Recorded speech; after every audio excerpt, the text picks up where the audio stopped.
into self-love, into self-improvement. Mixed healing modalities. Yes. Health is wealth.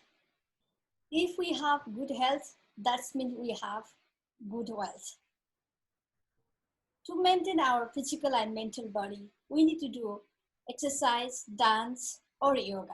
During this COVID-19, we are not able to do so much physical activities outside, but we can do at home.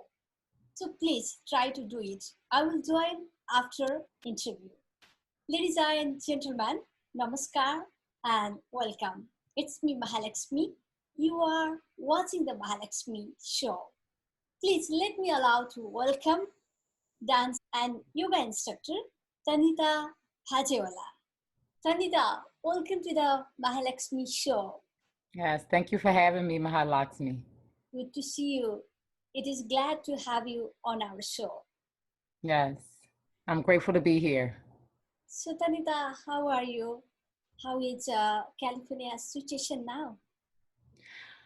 I'm doing well. Actually, during this pandemic, during COVID-19, myself and a lot of dancers, instructors, wellness people, we have been doing really well in this time because we have been prepared for this time. What we've been teaching, instructing, coaching about to people about wellness, about nutrition, about putting love in your body and self-love practices through movement, through dance, through yoga. Now people see how necessary and important yoga, dance, and nutrition, wellness, living a wellness lifestyle, how important it is. So during this COVID-19, how is your class going on? My classes have been doing well. Actually, a lot of people want dance. They want movement because they're stuck in the house, or a lot of the places are closed. Even if you can go to a physical building and social distance, the best part about movement classes, dance classes, yoga, movement is also the community that you have. So we've been able to recreate community by doing the dance classes on Zoom, or sometimes having dance, movement, and yoga in the park. So how long have you been practicing dance, yoga, meditation? Oh, I've been dancing since I was a wee little girl, 4 years old. I've always danced. I think I was dancing before that, maybe even in my mother's womb. I'm almost pretty sure of that. Wow. And I added, yes, I've been dancing, with dance companies and those kind of things technically for a very long time, over 4 years. But I began to add meditation. I began to add breath work and just overall holistically a wellness lifestyle, plant-based diet, and other things in moderation, but mostly plant-based diet or plant-based nutrition. But that dance, what I come to know and help people understand is that movement and dance is just not for those who have a technical background in dance. It doesn't have to be technical. Everybody should dance, from the little baby all the way to the elders and the older seniors in our community should be dancing. You just told everybody can dance, but I know so many people, they told I cannot dance because I don't know when beat will change. So how they can dance? Well, one, we have to see everything, really open our eyes and begin to see everything that we do as movement. From the time that you wake up in the morning and you stretch and raise your arms up in the air, that is movement, and that can be your dance. Hugging yourself, knowing when you need some extra love, that's a movement. So there's two movements right there that makes one big movement. I just woke up and stretched my arms out, and then I wrapped my arms around myself and I moved. You could do that really slow and wrap your arms around, or you could do that really fast and create movement for yourself. So when we begin to really see the things that we do on a regular basis, when we go shopping and we bring back our groceries, we put them down and then we reach up and put them inside the cabinet, that's movement. So you can take the movements that you use in everyday life, and that is your movement vocabulary. That is your dance. Each and every moment is dance, right? Yes, you just did one right there, right? Yeah. So it really is about awareness and us taking the limitations and the boundaries that we created about what dance is, right? And so anything in dance, just you rolling your shoulders back, I said you can roll your shoulders in the car. You can roll your shoulders at home. That's movement. Rolling your head, rolling your head around in a circle. That's movement. It's also stretching the body out. It's also opening up your mind. It's giving your mind energy just by moving your head, just by saying yes or saying no to things, right? That's gentle, simple movement that we use all the time, frequently. We use frequently.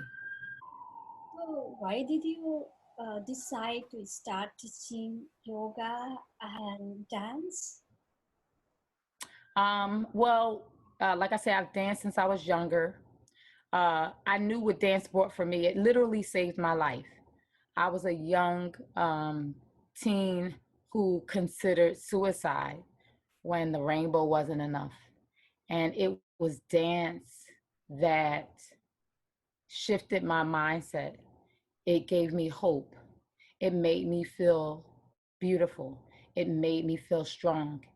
It energized me. And so I knew if it did that for me as a young teen, and then as I became older, it was my constant go-to for affirmation to affirm myself, for breath work and meditation to calm myself, or to just get things out.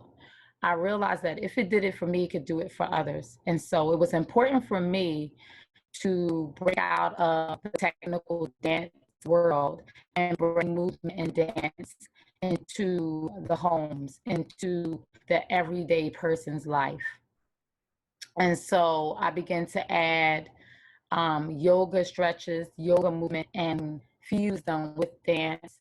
Also, the constructs of the indigenous constructs of dance, movement, and yoga, kinetically, what it does for what's happening with the body physically and how it connects with our spirit, the chakras, energy centers, how important that was. And I knew that if people understood how it worked, that they could begin to use it for themselves. They wouldn't have to just come to a dance class. They can be home and say, you know what, my heart is hurting. Let me open it up. Let me stretch my body and open it up. Or my head is hurting. Let me roll it out and see what I can do to let go of things and release things so that my head isn't physically hurting anymore. So what style of dance do you practice or do you teach? And what makes that style effective, most effective? I teach all the technical styles, a lot of the technical styles. I teach ballet and modern, and I can still teach all those technical styles, modern dance, jazz, ballet, tap dance. But my forte and what speaks to me the most is African and African-based dancing. Those dances that come out of nature, that stem from, again, that comes more naturally to us as people. And so throughout the diaspora, West African dance, with Central African dance, Congolese, Cameroonian, South African dance. So for various parts of Africa, I've studied, not all, because there's so many, but that's what I reference mostly. And then the fusions, the African fusion dances the dances that come from the foundation of African dance. So Afrobeat, Afro-funk, Afrofusion, a lot of Afrofusion dance. So, and those culturally, those world cultural kind of dance bases. But really it's not about a specific style. It's about what comes to you naturally. And so I think every one of us, no matter what cultural base we are, we can take the things that we do on a regular basis and create movement. Actually, you were saying dance save your life, right? Dance Yes, heal it your did. pain. So you wanted to do suicide. Yeah, I didn't want to be here no longer. Why you wanted to do that? Well, I was young, growing up in a very dysfunctional situation at home. I didn't like to go home. I didn't like to be home. Um, I had suffered from years of sexual abuse by various members of my family, and in particular people who I trusted, who my mother trusted, who I thought I could be safe with. And these were like extended family members, not biological, but mostly extended family members. And experiencing that from the time I was 7 until 6 or 7, I can remember, until I was 14 years old. That's a long time for a young girl to experience that type of oppression and abuse to her body physically. But the biggest culprit, or the biggest thing, was the mental and spiritual wreck that was that havoc that it was wreaking on on who I was spiritually. And so I figured, well, there's got to be something better than this on the other side, or why even stay here and deal with it? But it was dance that helped me see that I was not the I was the victim, but I was a victim of that situation, but I'm not living. I don't have to be a living victim. Dance was what helped me see that I could still be beautiful, and still powerful, and still be still live a vibrant life, even though someone had violated me and trespassed me. Yeah. So how did you handle that situation? I literally danced my way through. I went to dance. Well, number one, I prayed continuously and specifically for a dance class, a dance school, a performing arts school, to be on my block, my street, the street that I lived. I literally prayed and asked God for a performing arts center that I needed to be on the corner of my block. And one day I woke up and I walked to the corner, and as I was going to the store, I saw a sign that said Point Breeze Performing Arts Center. So the very dance center that I had prayed for is now on my block. The very performing arts center was on my block. So I literally went there pretty much every day of my teenage life. And I can tell you, it saved me. It saved me from teenage pregnancy. It saved me from being on the streets, from being a criminal, from engaging in just very negative behavior, because I knew dancing outside of this performing arts school that I couldn't perform. I couldn't dance if I was doing anything else. So I still got in trouble as a teen and did teen things. But it was the knowing that when I came home, I had a place to go to dance it out, to perform it out, to act it out, to just breathe. It was what saved my life. So what inspired you? What inspires me? People inspire me. I love people. I love through shifting, through changing and elevating and growing together. Community is so important. People supporting one another collectively, that's what inspires me the most. So, what is your biggest struggle and biggest milestone in your career? My biggest milestone? Uh, Wow. and biggest struggle? Struggle. Oh, wow. Okay, my biggest struggle, I'll go with that first because that's easy, is procrastination. Um, yeah, that's one of my biggest struggles. My greatest milestones are my sons.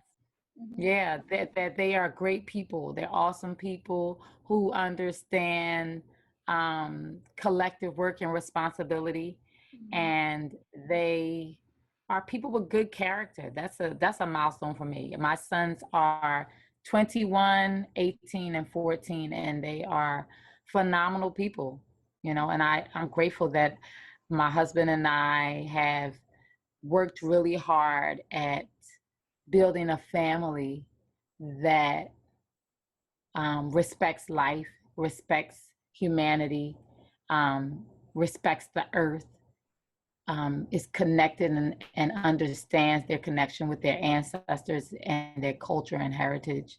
So I'm really proud of that. That's great as well. So, what is your, goal or mission?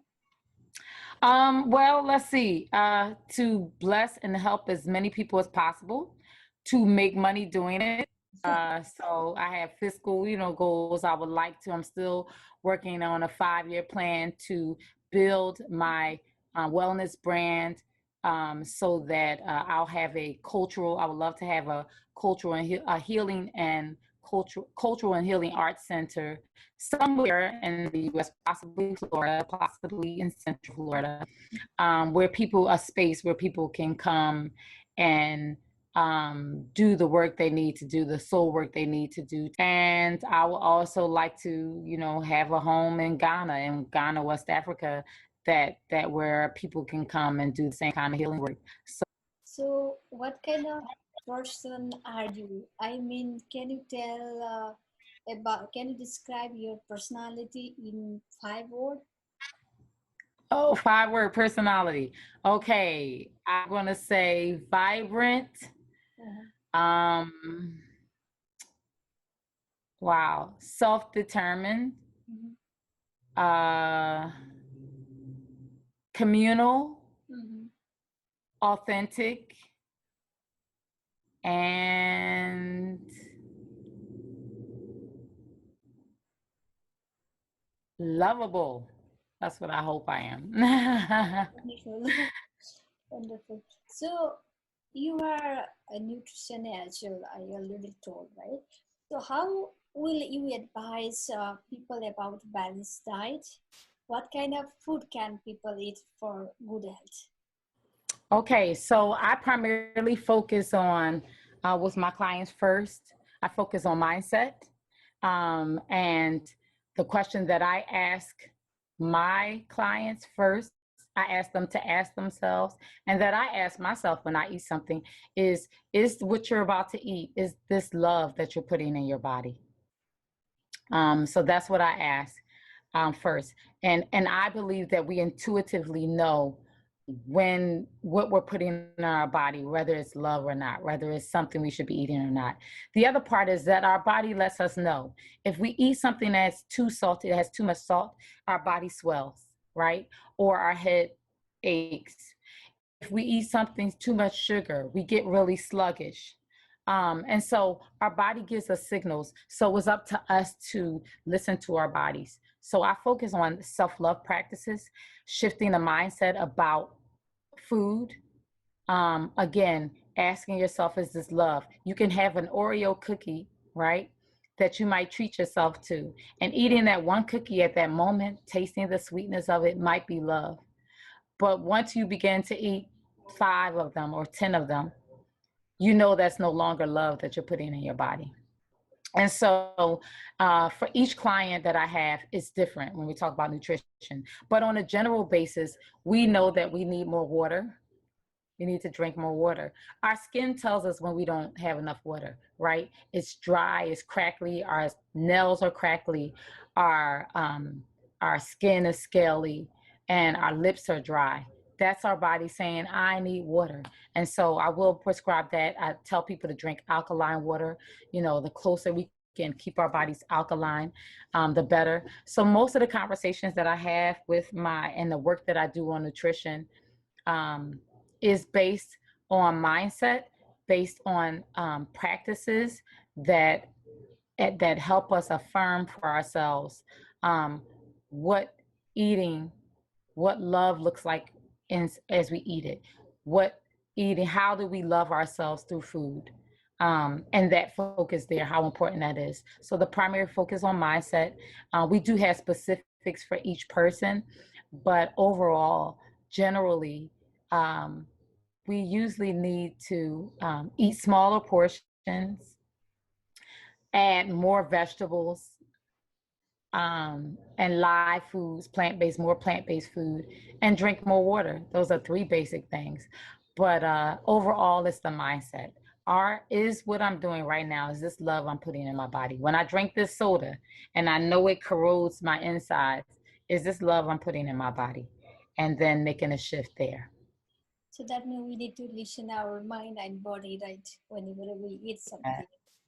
Most of people, they don't believe in yoga, right? So do you have any suggestion for them?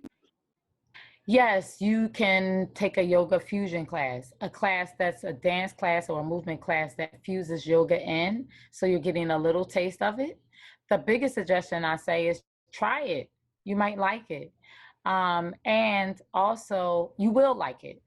Try it with different instructors. I have specific instructors that I use for my clients, that I refer them to, because the instructor's focus is on the breath work and the mindset and not necessarily the technique of the poses. And then, venture into, but try it. So many different forms of yoga, Kemetic and Egyptian yoga. I advise some of my clients to try hatha flow, there's vinyasa flow, there's ashtanga, there's, depending on your style. If you're really into athletics and you're really competitive, ashtanga is great. If you're not, it's the worst. I like fusions. I like people who teach with the flow. But I always say just try it. And I try to fuse various yoga moves into my dance and movement practices so that my clients get a taste of it. So I always say try it. Just keep trying until you see. But we do yoga every day in our lives. We breathe, we stretch, and so when we take yoga out of a box and think about our connection with everyday movement, stretching our bodies out, lengthening our bodies, finding our breath, bringing our hands to our heart, which we do a lot. We say, oh my God, right? That's a yoga pose. So that's important, is that we just take the boundaries off of yoga. Do you have any sad moment which you cannot forget? That I can't forget? Yes. Oh, yes, absolutely. Every time somebody transitions, death is sad for me. So the lack of humanity makes me sad. How we treat our earth makes me sad. The fact that we poison our waters that we drink in, and we don't always, the powers that be don't always respect all of life that is here on this planet, and our connection, our circle of life here on this planet, and how important it is for us to be connected with nature, the animals, and ourselves as humans. So that makes me sad. Okay, we are almost in of the interview. Do you want to tell something to our audience, or do you want to share anything to our audience? Yes. May your wellness journey, may you find peace. Peace is one of our greatest strengths and greatest asset. May you always seek to love yourself first. When we love ourselves and we practice loving ourselves, we can love anybody and we can share that love. We can find that space and be grateful, be grateful, be grateful. Find gratitude in each and every moment. And that this COVID-19, this pandemic, while we are losing people, and sometimes it doesn't feel good to be inside, and this is a shift, a big shift. While this is happening, try to also see the opportunities for taking care of yourself, the opportunities for shifting how you think about your wellness and how you think about your life, and take the opportunity to find peace in the midst of all of this, and move your body. Thank you very much, Tanita, being with us. It was a really wonderful conversation. Beautiful. I'm grateful to be here. Thank you, Mahalaxmi. Thank you very much for watching the Mahalaxmi Show. Wherever you are, whatever you are doing, try to do best. Try to be safe. When you go out, please wear a mask. When you back home, wash your hand. Don't forget to like, comment, share, and subscribe our channel. Stay healthy and happy. Namaskar. Bye-bye.